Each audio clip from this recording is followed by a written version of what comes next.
I feel like there's a lot of love there and loyalty, and you guys know when you go to an iHeart show, you're getting quality. So I want to just, keep that consistent. And also, I'm excited to see other performers, so I'm going to sneak around and see other people too. Well, all of us, this crew, will be front row screaming for you. So we'll be there. You already Do you guys want to come on stage instead? We can just party the All My Mama at the end. We got to really warm up before we do that. I'm not ready for that.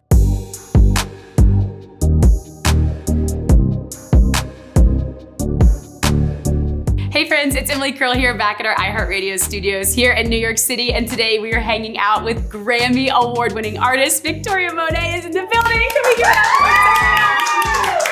Thank you so much. When I say we've been so excited for this interview, because you and I we originally first met on Zoom in 2021, the Zoom days, but now we're here in person. I love it. And it has been so amazing to watch your artistic evolution. And I just feel like you are on top of the world, all the deserved success. This is just your year. And it's been so exciting to watch. So I'm curious for you, what has life been like for you? I'm sure just an absolute whirlwind. Yes, that is a really great word for it. I feel like I'm where I'm supposed to be, but also just trying to maintain balance because there's a lot of things to do. The to-do list is very long.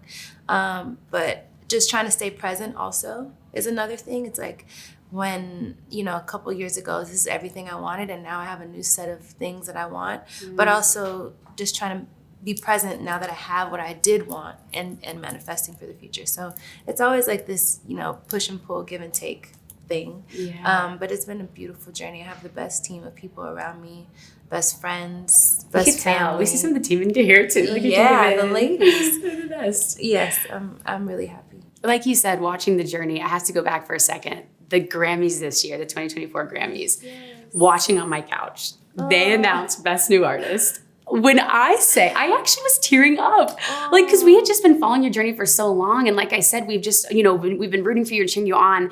And to see an artist get their flowers that just is so well deserved, I think it's such a big moment, for us cheering you on. What do you remember most about walking up on that stage in that moment in particular? Oh, I feel like I was hyperventilating. I was oh my God. I was just I was there, but also just so many thoughts crossing my mind. And it was just an overwhelming joy because I knew the award wasn't just for me.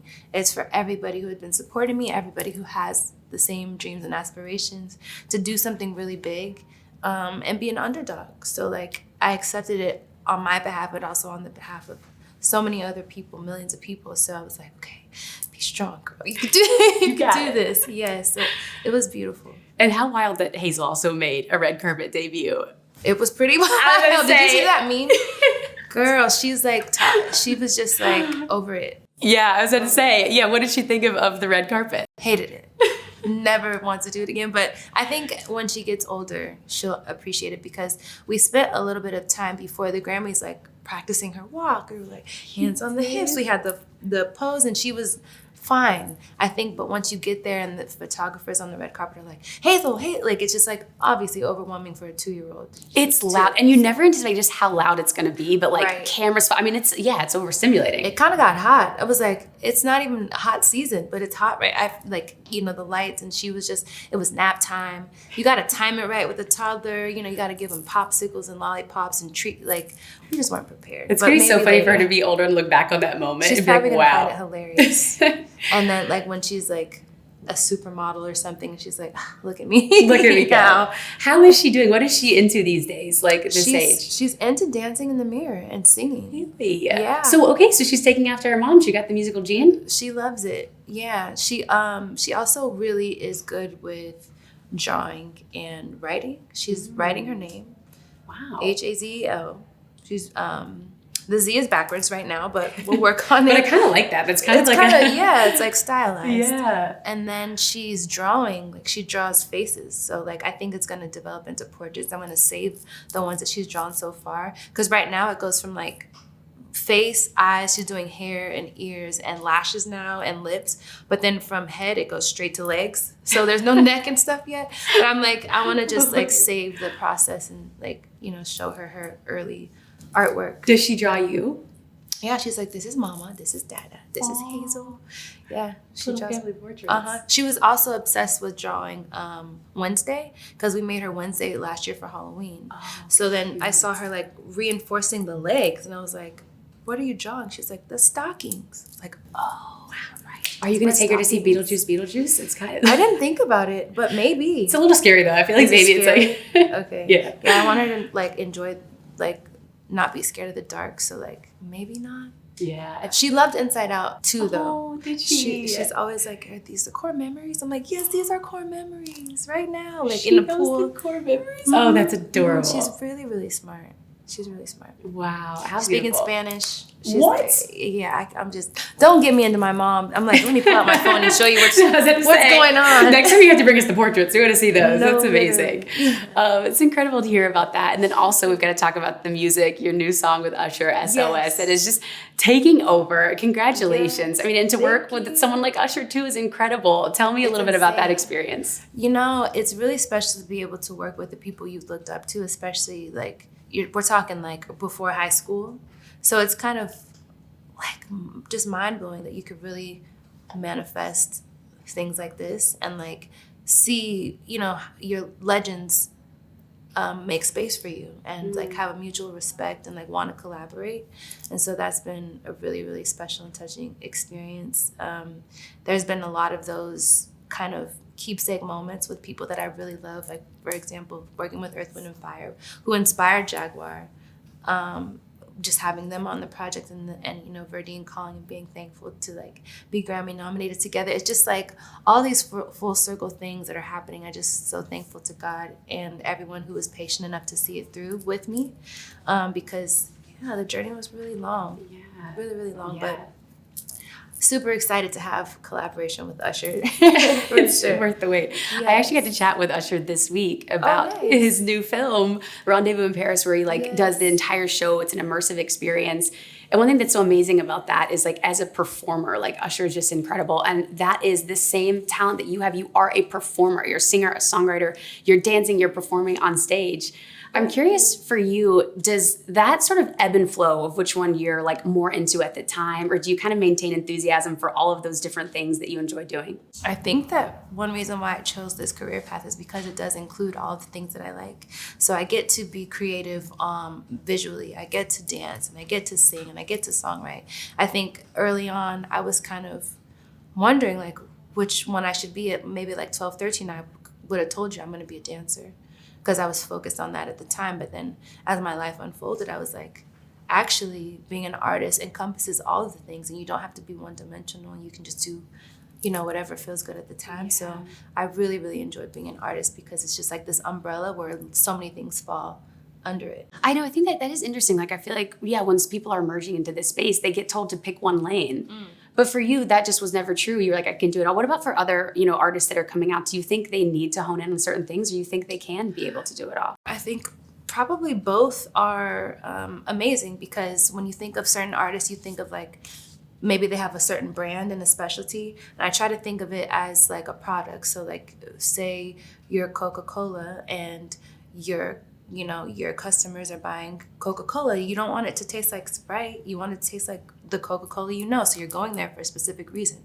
But for me, I'm like Coca-Cola with like the other brands underneath. Like I got the soda, I got the other like water, like the cherry, the vanilla, like the little concoctions. It all. And also I think my style, I'm a little bit indecisive. So I feel like even as a kid, my mom was like, pick one candy bar. I was like, can't.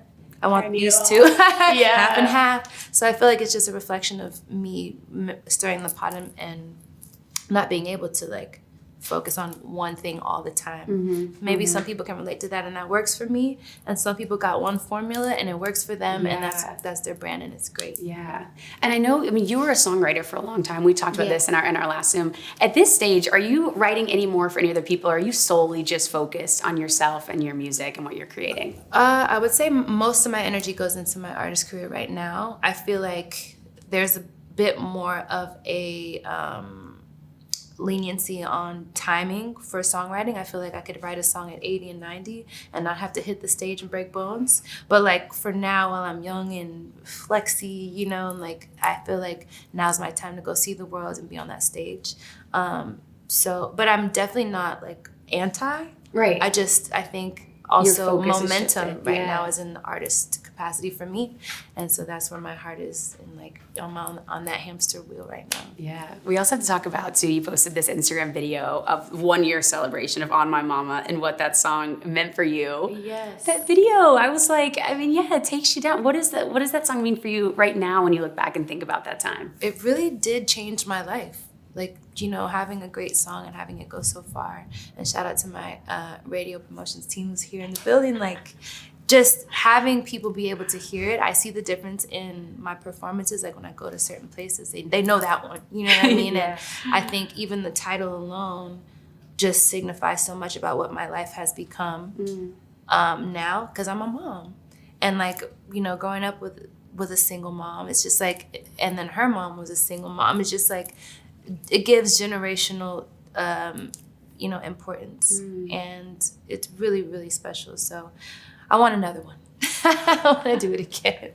Another song or another smash. Oh, I thought you meant a baby. I was like, oh my God, are you even another? Well, I do eventually, but not anytime soon. I was going to say, I can't believe you just told iHeartRadio this. I was like, this is breaking news. Yes, I want a child. No, I love that. It's just incredible, like we were saying. And then I also want to talk about All Right, the music video, where the choreography, the costumes, the styling, the odes to the legends. Like, Tell me about what that song meant for you in that music video. So, All Right was a song that I wrote with Kaytranada in a session, I don't believe not too far removed from On My Mama, maybe around the same time, but I didn't send it to my manager right away. It was just like another song that I wrote. So when she got a hold of it, which I don't know who sent it to her, she was like, Victoria, what the hell? Why didn't you send me this song? This is crazy. It's like, I don't know. It just kind of like went over my head. I was just talking stuff. Can I say shit? Yeah, you can. Talking shit. And so what it became for people, I saw that they wanted a visual to it. So I just fought tooth and nail to try to make one happen. Even though it was 9 months after the release of it, I feel like it was important to be made. And I love collaborating with Sean Bankhead. My first time working with the legendary Dave Meyers, who was so humble and like gracious and very collaborative as well. So I've just been really lucky with the people that I'm working with to bring out the best and like make the best stuff. No matter what accolades do or don't come from it, I think that video is really special. It's so special. And it's so, like you said, so visually stunning to watch. Thank you. And I feel like that would be fun to perform. So it is fun to perform. Is it? It really is fun to perform. I think when I do All Right, I kind of get to live in a more masculine space, how I perform it right now, because I have like a hat on and like a trench coat and like it just feels like this Carmen Sandiego. Like I'm just like hidden and mysterious. So I like that energy, because the rest of the show is kind of like sensual and asses out. You know?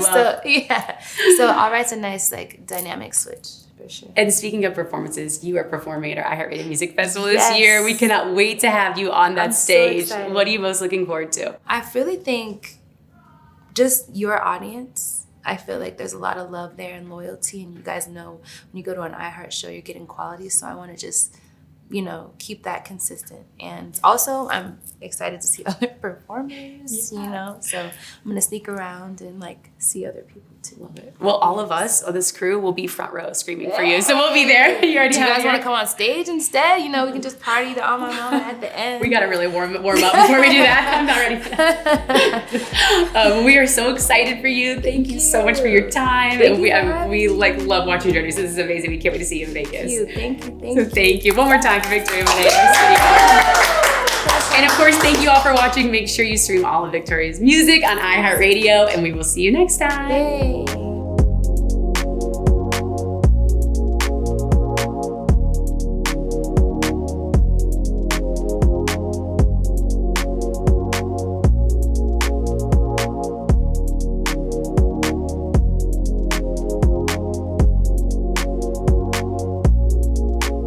Thanks so much for watching. Did you like that video? You can check out more over here, and don't forget to subscribe to iHeart right here. And if you're already a longtime fan, make sure you ring the bell down below so you don't miss a single video. See you next time.